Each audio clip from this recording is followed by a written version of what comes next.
Soma Bibiliya. Bakunze b'ikiganiro Soma Bibiliya,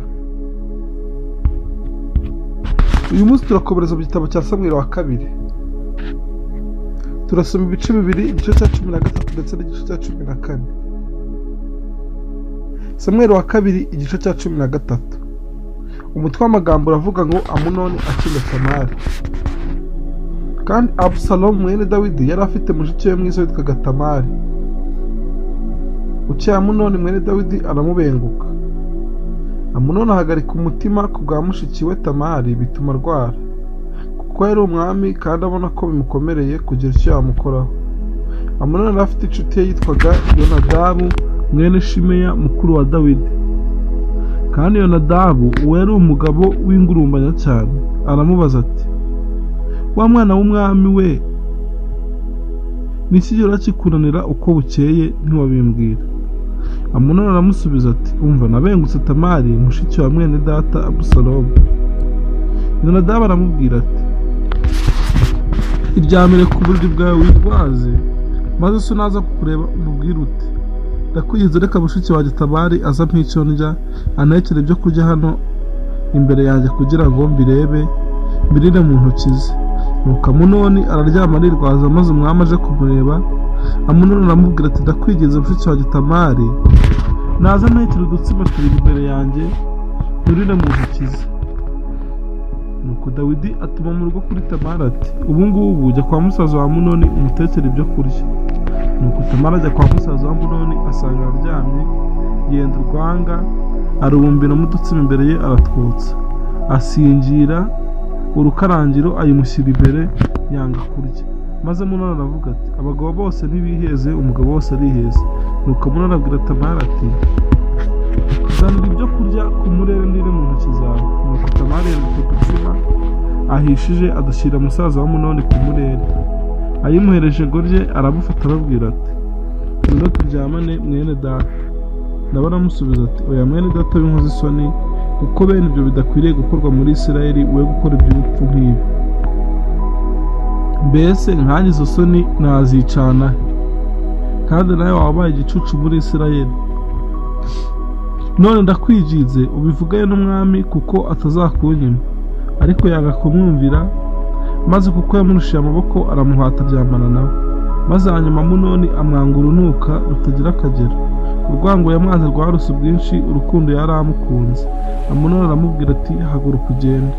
Nawe aramusubiza ati, reka, kuko iki cyaha ukora ugira ukara gikomeye kuruta icyo wankoreye. Ariko yanga kumwumva. Maze ahamagara umunyagikari we aramubwira ati, sohora uyu mukobwa mvire mu nzu, maze umukingiranire hanze. Kandi yari yambaye umwambaro w'amabara menshi, kuko ariko abakobwa b'ubwami bajyaga bambara. Nuko umugaragu we aramusohora, aramukingirana. Maze Tamari yiyorera ivu mu mutwe, ashishimura umwambaro we w'amabara menshi yari yambaye, yikorera ukuboko agenda arira umugenda aboroga. Musaza wa Abusalomu amubonye aramubaza ati, mbega wahuye na musaza wawe Amunoni? Nuko ihorere mwene mama, ni musaza wawe, we gushengurwa umutima n'ibyo. Nuko Tamari aguma kwa musaza wa Abusalomu nk'umwagi.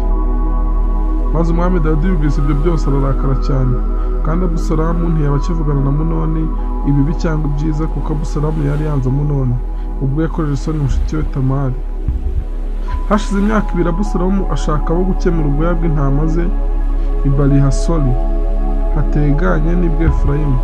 Abusalomu ararika abana b'umwami bose. Bucyaje ibwami abwira umwami ati, ubu umugaragu wawe mbonye abo gukemura ubwoya bw'intama zanjye. Ndakwinjiza nyagasani, ijyana n'umugaragu wawe hamwe n'abagaragu bawe. Umwami abwira Abusalomu ati, oya mwana wanjye, nta kitujyana twese tukakurushya. Abusalomu aramuhata, ariko yanga kugenda, ahubwo amusabira umugisha. Abusalomu aramubwira ati, nuko rero nutaza ndakwinginze, ohereza mukuru wanjye Amunoni abe ari we tujyana. Umwami aramusubiza ati, niki gituma ushaka ko mujyana?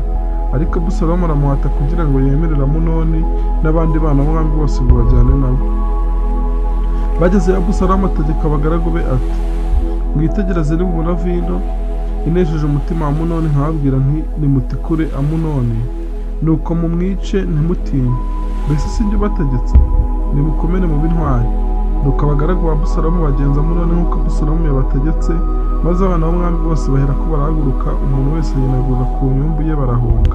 Bakiri mu nzira, imbitsi ibikira Dawidi iti, Abusalomu yishe abana b'umwami bose, ntihasigaye n'umwe muri bo.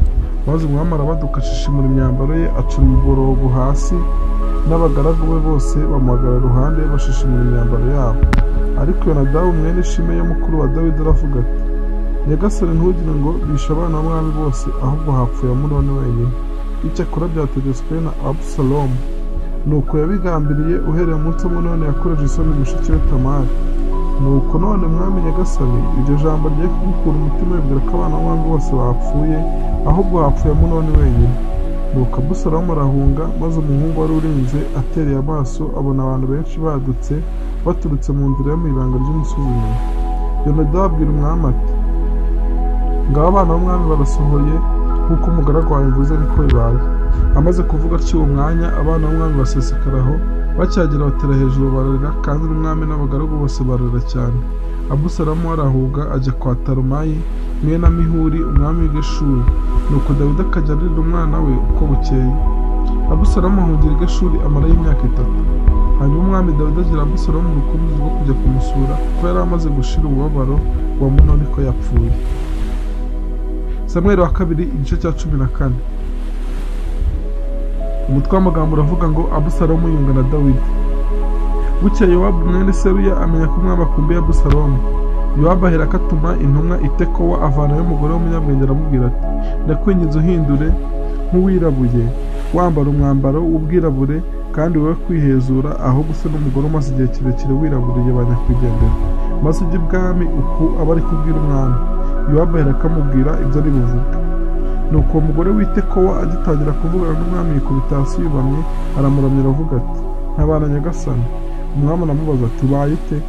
Aramusubiza ati, ndi umupfakazi rwose, umugabo wanjye yarapfuye, kandi umuja wawe nari mfite abana b'abahungu 2, bukeye bombi bajya ku gasozi barwanirayo, kandi nta wari uhari wo kubakiza. Nuko umusogota undi aramwica.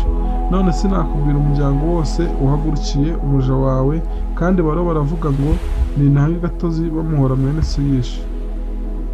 Nguko uko bagiye kurimbura umurabo nawe, uko niko bashaka kuzimya ikara nsigaranye, ngo badasigira umubano wanjye izina cyangwa umwuzukuru ku isi. Umwami abwira uwo mugore ati, hosha isubira iwawe ndi butegeke ibyawe. Uwo mugore w'i Tekowa abwira umwami ati, mwami Nyagasani, icyaha kibe kuri njye no ku nzu ya data, umwami ye kugibwaho n'urubanza ndetse n'ingoma ye. Umwami aravuga ati, nihagira ukubwira ijambo ryose umunzanire, ntazagusubiraho ukundi. Umugore aherako aramubwira ati, ndakwigize Nyagasani, ibuka Uwiteka Imana yawe kugira ngo umuhozi atazongera kurimbura ukundi, bakica umuhungu nsigaranye. Umwami aramusubiza ati, ndahiye Uwiteka uhoraho, nta gasatsi na kamwe k'umuhungu wawe kazagwa hasi. Umugore aravuga ati, ndakwinginze umuja wawe ngira icyo mbwira umwami databuja. Ati, ngaho mbwira. Umugore ati, niki cyatumye urundurira iyo nama ku bantu b'Imana?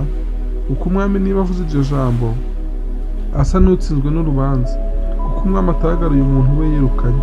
Twese tuzapfa duse n'amazi amenetse hasi atakirwa ukundi, kandi Imana yo ubwayo ntihutiraho gukuraho ubugingo, ahubwo ishaka uburyo kugira ngo uwirukanywe atabuciwe nayo. Nuko none nzanywe no kukubwira iryo jambo, kandi gitumye nza bitewe n'uko abantu banteye ubwoba, umuja wawe niko kugirana. Ngiye kwivuganira n'umwami, ahari umwami yakwemera gukora icyo umuja we amusabye. Umwami ari bwumvira umuja we amukiza uwo mugabo washatse kundimburana n'umwana wanjye kugira ngo atuvane muri gakondo y'Imana. Nuko umuja wawe ndavuga nti, ndakwinginze ijambo umwami databuja ribuvuge ribe iryo kumpumuriza, kuko umwami Nyagasani umeze nk'amarayika w'Imana guhitamo ibintu. Nuko Uwiteka Imana yawe igumane nawe. Maze umwami asubiza uwo mugore ati, ndakwinginze ntumishe ijambo ryose nkubaza. Umugore aramusubiza ati, umwami databuja narivuga. Umwami aramubaza ati, mbese ufatanije na Yowabu muri ibyo byose? Umugore aramusubiza ati, ndahiye ubugingo bwawe mwami Nyagasani, ntawabasha gukebereza iburyo cyangwa ibumoso kugira ngo ave ku ijambo ryose umwami databuja avuze, kuko umugaragu wa Yowabu niwe wategetse umuja wawe, kandi niwe wambwiye ayo magambo yose, kugira ngo bihinduke ukundi. Nicyo cyatumye umugaragu wawe Yowabu agenza atyo. Kandi databuja ni umunyabwenge bimeze nk'ubwa marayika w'Imana, akamenya ibiri mu isi byose. Hanyuma umwami abwira Yowabu ati umva ye, ayo magambo ndayarangije, ni ukugenda ugarura uwo muhungu Abusalomu. Yowabu yikubita hasi yubamye imbere y'umwami aramuramya aramushima. Yowabu aravuga ati ubu umugaragu wawe menye ko ngutumyeho mwami nyagasani, kuko wakoreye umugaragu wawe icyo ngusabye. Yowabu aherako arahaguruka ajya i Geshuri azana Abusalomu i Yerusalemu. Maze umwami aravuga ati nasubire mu rugo rwe ariko ntazaca iryera. Nuko Abusalomu asubira mu rugo rwe ntiyabonana n'umwami. Kandi mu Bisirayeli bose ntawashimwaga nka Abusalomu ku bwiza bwe. Uhereye mu bworo bw'ikirori ukageza mu gihorihori nta nenge yamubonekaga. Uko umwaka utashye yikemuzaga umusatsi kuko wamuremereraga, nicyo cyatumaga awukemuza, kandi iyo awukemuzaga yarawugereraga ukaba shekeli 200 ukurikije urugero rw'umwami. Kandi Abusalomu abyara abana b'abahungu 3 n'umukobwa witwaga Tamari yari umukobwa w'uburanga. Nuko Abusalomu amara imyaka 2 i Yerusalemu adaca iryera umwami. Bukeye Abusalomu atumira Yowabu ngo amutume ku mwami, yanga kumwitaba.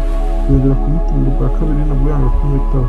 Nicyo cyatumye abwira abagaragu be ati umva, umurimo wa Yowabu uhereranye n'uwanjye kandi afitemo sayiri, nimugende muzitwike.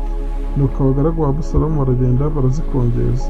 Yowabu arahaguruka ajya kwa Abusalomu aramubaza ati ni iki cyatumye abagaragu bawe bantwikira umurima? Abusalomu asubiza Yowabu ati ni uko nagutumye ngo wende hano ngutume ku mwami, umumbaruzi uti nazanywe n'iki cyavanye i Geshuri? Icyandutiraho ni uko mbona narigumiyeyo kugeza ubu. Nuko reka mbonane n'umwami, niba hariho gukiranirwa muri njye anyice. Nuko Yowabu ajya ibwami abibwira umwami, maze umwami atumira Abusalomu aramwitaba. Ageze imbere y'umwami yikubita hasi yubamye, umwami aramusoma. Aha niho dusoreje ibice 2 by'uyu munsi. Uwiteka akomeze kubana namwe.